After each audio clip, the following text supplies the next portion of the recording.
Good morning, folks. Happy Monday after the Super Bowl. It's time for a QuickCast.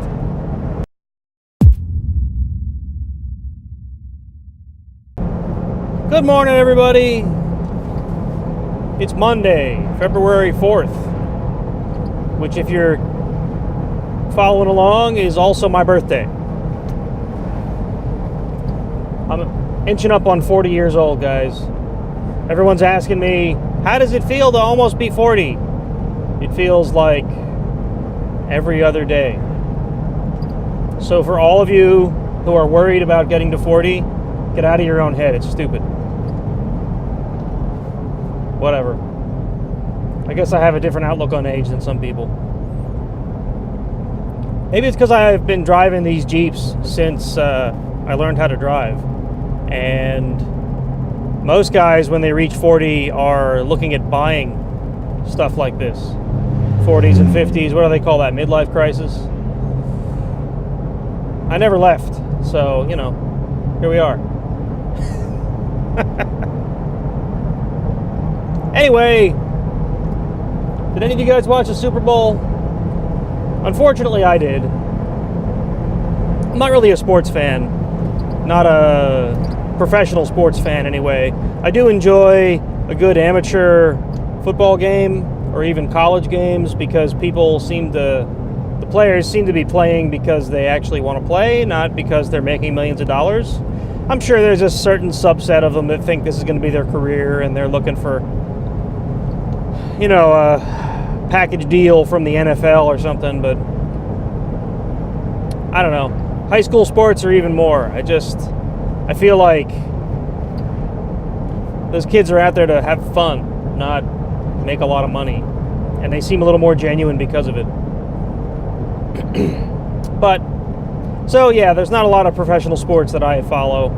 I've never been a football fan. I seem to end up watching the Super Bowl more often than not, though, because everybody else in this whole freaking country is a football fan. Or at least it feels that way. The Ultra 4 UTV race at King of the Hammers was on yesterday too, though. So, since it's my birthday, my wife threw a combination Super Bowl birthday party, which is really ironic since I don't like the Super Bowl.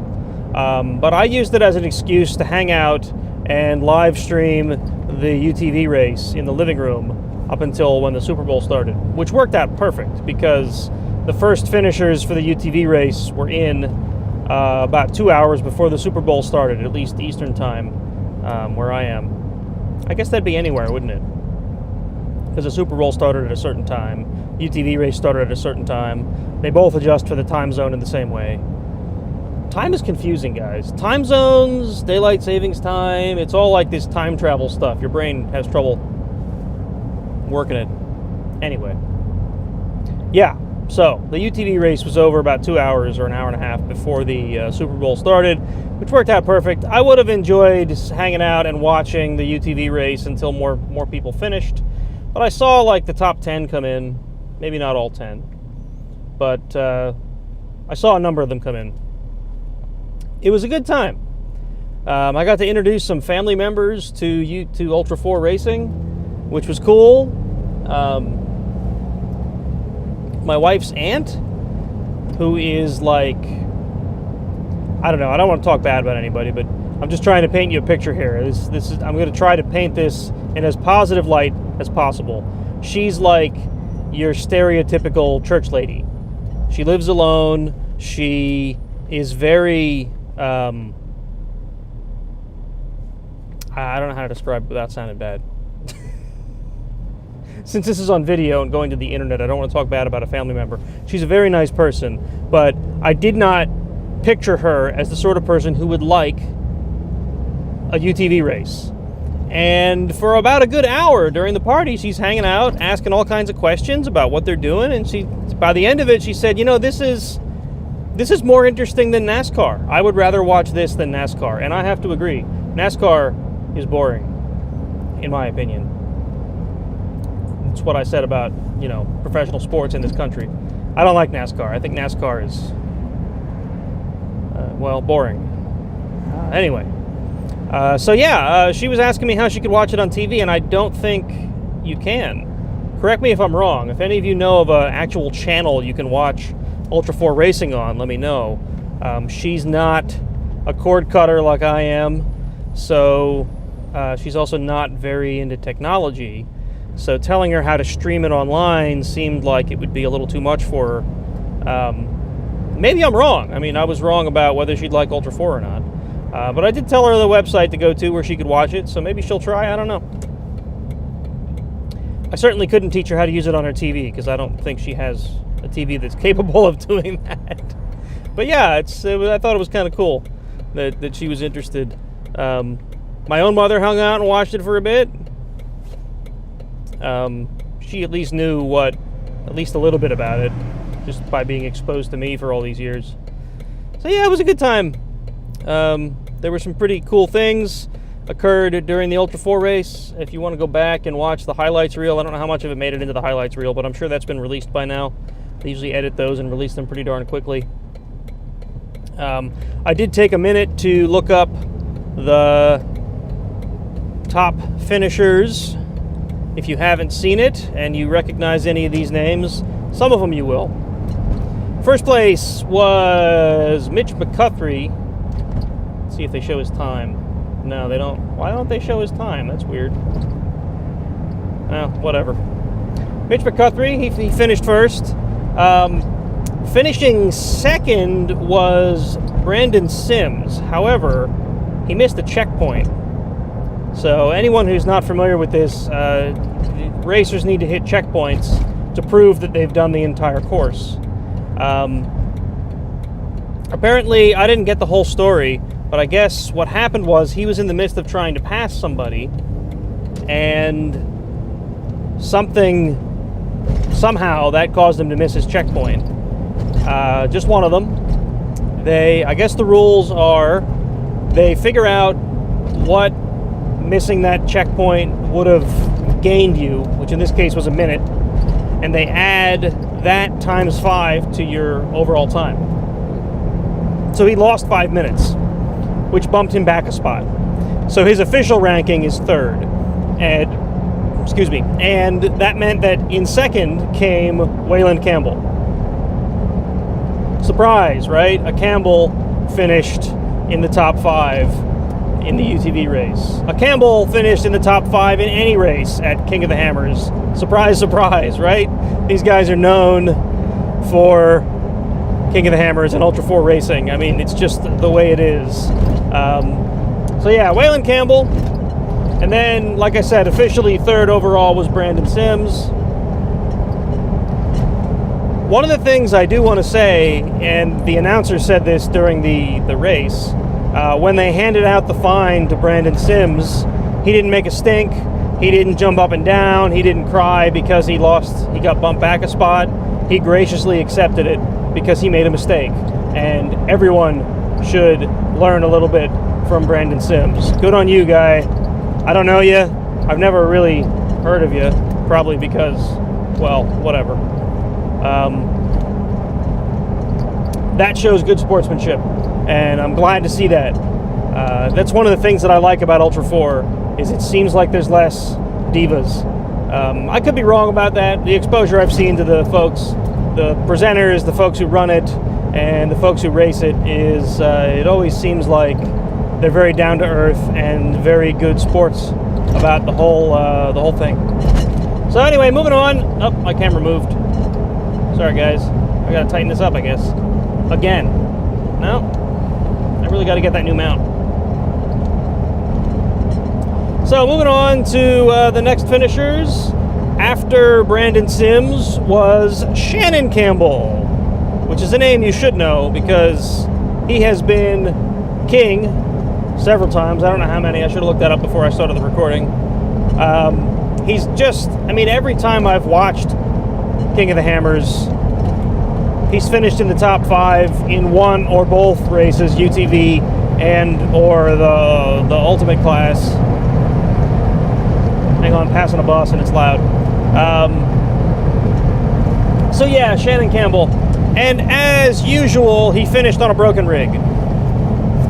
So I think it was last year he finished the ultimate class on a flat tire. And it was like, if I remember, it was deadlock between him and like his son, or him and another racer. I thought it was him and his son. I could be wrong. But if you remember what I said about the rankings, the physical finishers were Mitch McGuthrie, Brandon Sims, Waylon Campbell, and then Shannon Campbell. Shannon Campbell finished right after Waylon Campbell. The time adjustment for Brandon Sims put him in the official rankings between Waylon and Shannon. But my point is, Waylon Campbell and Shannon Campbell were on the podium at the same time being interviewed. Shannon Campbell finished with like broken steering, I think it was, or a bent front arm. I don't know what it was, but the front of that thing was not steering properly, and you could see the driver's side tire was just all kinds of tilted. It was interesting to see. How that man can push a machine and make it to the end of a race is just amazing. Apparently he damaged it way back in the race somewhere, and when it was still drivable, he just kept driving it, which is kind of the way he does things. So, you know, he's a good racer. He's fun to watch, and he seems like a really down-to-earth guy. I've seen interviews with him, and he seems like such a nice guy.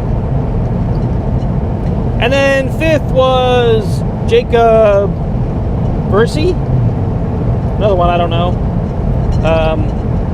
I don't remember seeing him finish, so I can't really recant any stories about him. The next five finishers were Evan Engelhart, Bryce Menzies, sorry. Phil Blurton, Casey Curry, I did see him finish, looked like a nice finish, and Dustin Jones. The rest of them you can find on Ultra 4 Racing's news section. You can see the whole top finishers list. No, not just the top. I guess it's the entire, yeah, it's the whole race. Looks like they got up to 28 before they had to start DQing people. Oh my gosh. Just eyeballing this, I would estimate that 1/4 of the racers actually finished the race. And that's one of the other cool things about Ultra 4. It's a timed race. You're not really necessarily racing against the other racers, you're racing against the clock. I mean, yes, you are racing against the other racers, but you're scored based on your time, not the place that you finish in. And you get a time limit of, I think it's 8 hours. Or at least for the UTV race, it's 8 hours. I don't know if it's different for the Ultra race or the other races. But anyway, if you don't finish in 8 hours, you're disqualified. If your rig breaks and you can't finish, you're disqualified or DNF'd. In all, I think it's a pretty cool way to run an off-road race. I don't know how else you'd run it, to be honest. I don't know if Baja is run the same way. Is that a timed race instead of a finisher's race? I don't know. So at any rate, yeah, UTV race was yesterday, and it was a good time. I enjoyed it. There are events all week this week that you can watch. I'm going to try to stream them while I'm working. Is it Everyman Challenge, I think, is today? Or is it qualifiers are today? I'm going to have to look it up. But I think there's a race today. I don't remember if it's Everyman or not. Everyman is coming at some point this week. That might even be Tuesday. I don't know. That's always a fun one because you get folks in basically home-built, lower-dollar rigs.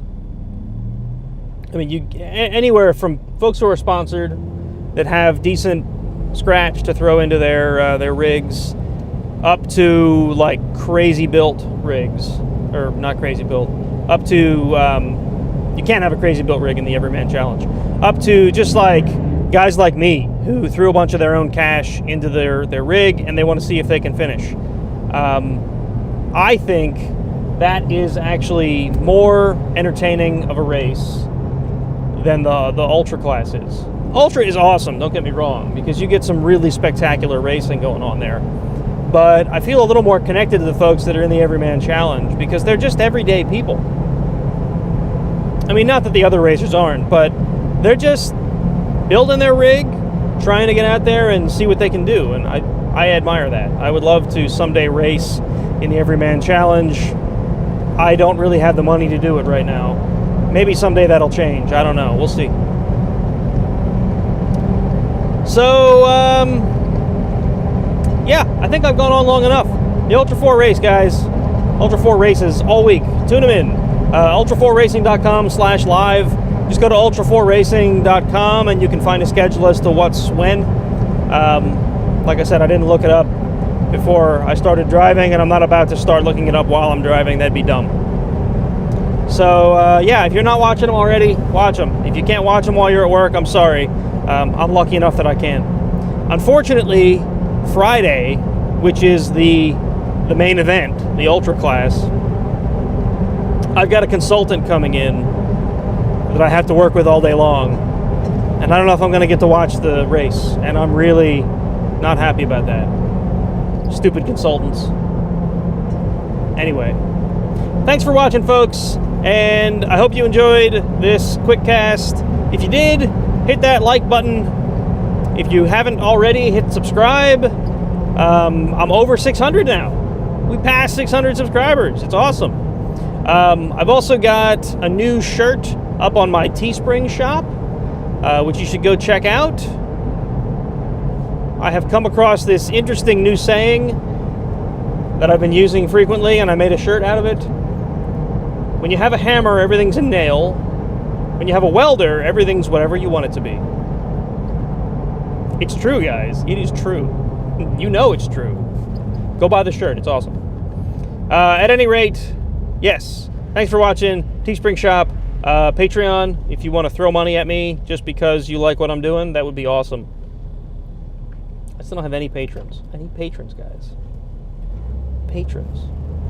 The more patrons I have, the more money comes into this channel, the more awesome things I can bring you. That's how this works. Got it? Yeah. At any rate, thanks for watching, and I'll catch you in a week.